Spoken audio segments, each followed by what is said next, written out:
Hey, what's going on YouTube? How are y'all today, tonight, whenever you're watching this video?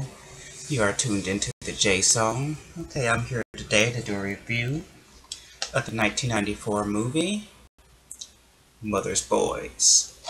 This movie is a thriller film. It came out in 1994, so it was in the likes of films like Fatal Attraction, Basic Instinct, Single Right Female. Okay? The film stars Jamie Lee Curtis, Peter Gallagher, Joanne Whalley Kimmer, and Vanessa Redgrave. The tagline for the DVD is "She left them 3 years ago. Now she's coming back, whether they like it or not." Okay. Well, the film is about a mother who's a sociopath. Her name is Jude Madigan. She had a husband, Robert, and 3 sons: Kes, age 12, Ben, age 6, and Michael, age 10. Well, she left them. It's been 3 years, and now she's coming back. Her husband has filed for divorce, and now she's on the upfence, and she has to get back with her family. Problem is, Robert's filing for divorce. He has a new girlfriend. He wants her to move in. He wants to marry her, and he's totally over Jude. It's been 3 years.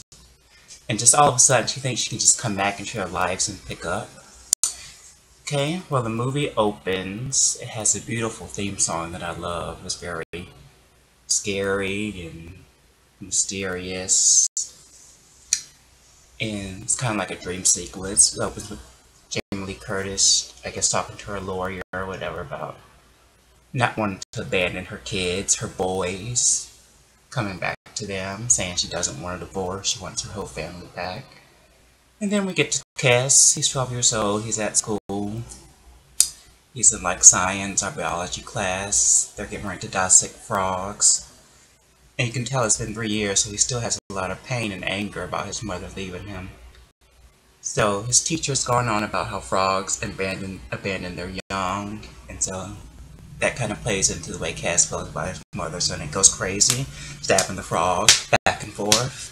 Then he's sent to the principal's office. The principal is played by Joanne Whalley Kimmer, who plays the character of Callie. She's the assistant principal, and she's also Robert's girlfriend, and soon to be, I guess, Kes's mother-in-law.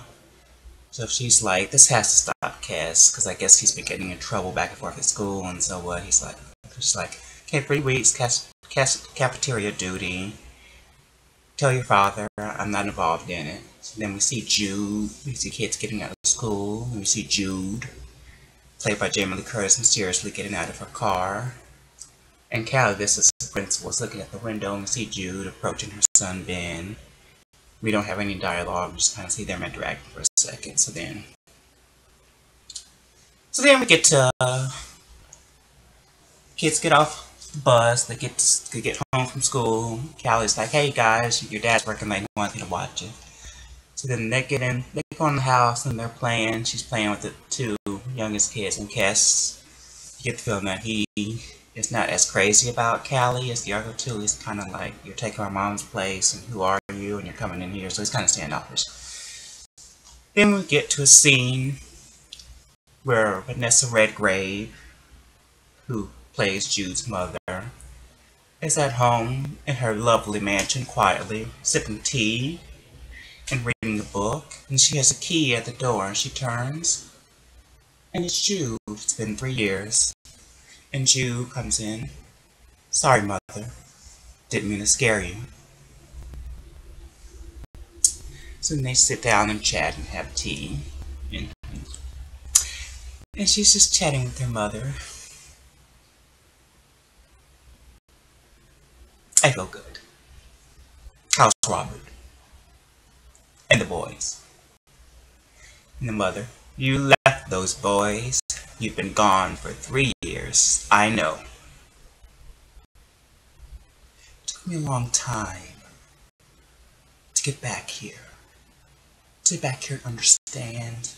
To forgive myself. I want my family back." So basically, after that, she comes back into their life. She gets the idea. She is going to the grocery store. She's picking up groceries.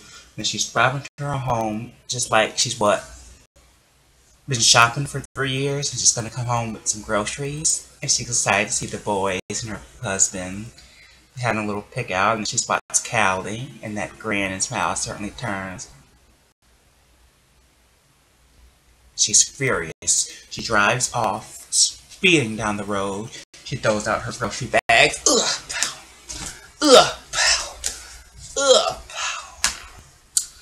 So it's basically back and forth with the film. Jude's becoming unhinged. I won't go through every single thing because this video will be 30 minutes long.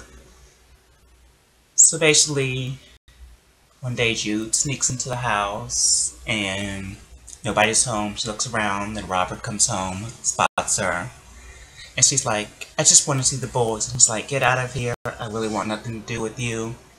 And he's like, wait up in my office, you're not going to see the boys, not like this.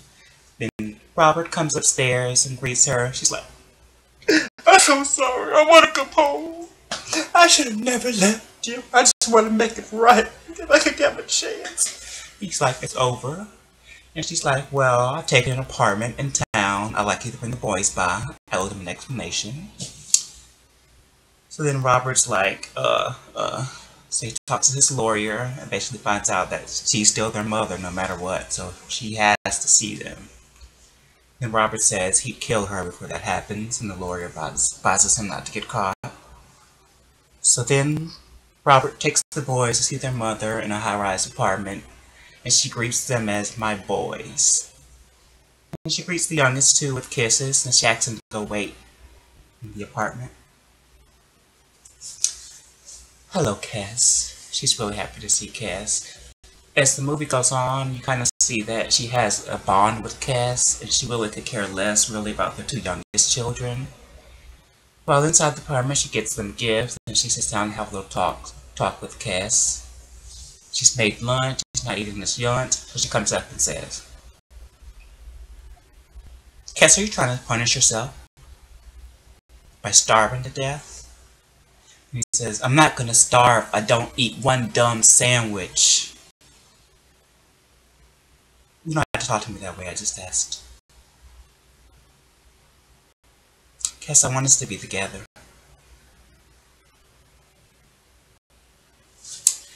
So they're going back and forth, and Cass, he's like, wouldn't you rather have a real mother and a substitute teacher? Then he informs her, she's not a substitute teacher, she's an assistant principal.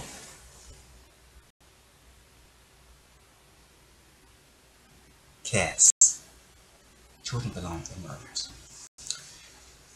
So then she takes them to the planetarium, they see the show, and Robert joins them. She goes out in the hall, talks to Robert, she tries to seduce him once again.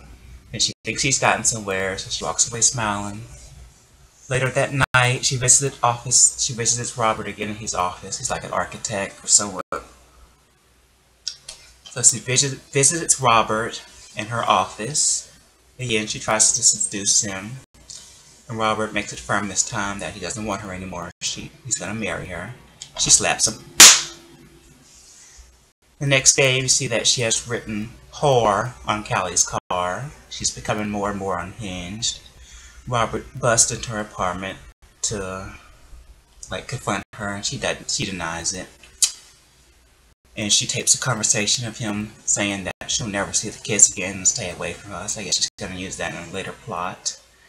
Next day, she goes to Callie's office, assuming to talk about Cass and his studies, but we know that's not true. Then she picks up a picture of Callie and Robert on her desk. And she says, you really love him, don't you? And then she attacks herself, slams the glass picture in her head, scatters the office, then picks up a piece of glass, cuts her head, and the principal comes in, and then she, help me! She acts like she's attacked. And so forth and so forth, and then she gets Cass again for the weekend. Then she goes to take a bath. She calls Cass into the bathroom, asking her to bring the phone. She doesn't need that phone. She wants to get Cass in there to sit down and talk to her. She explains that she has a bond and a connection, and that, when she she was in labor forever with him. The doctors had to cut her open, and she has a scar. And then she stands up, and then reveals the scar to Cass, and lets him know that whenever she would see that, she would think of him. So then Cass runs, and then Callie is setting this plot for Cass to get Callie to leave and tell her that she's trying to break the family apart, and that it was actually Callie who attacked her and cut her forehead, and that he wants her to play a game called Trial and get rid of her. And so it's just a thriller. And you guys should check it out. I'm really tired of going into it. Once again, the movie is from 1994. It was distributed by Dimension Films, who did a lot of other movies at the time, such as the Scream series, Halloween H2O, Resurrection, and some other films with Jamie Lee Curtis. It was released on March 18th, 1994.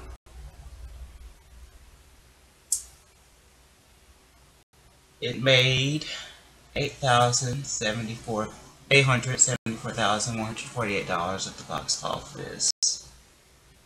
And so that's the end of the film. You should check it out. I really like this film. I love Jamie Lee Curtis, by the way. She's one of my favorite actresses, and you should really check it out. But that's it. The film was Mother's Boys from 1994. Thank you for tuning in. This is the J Zone, and I'll see you on the next review. Thank you. Good night.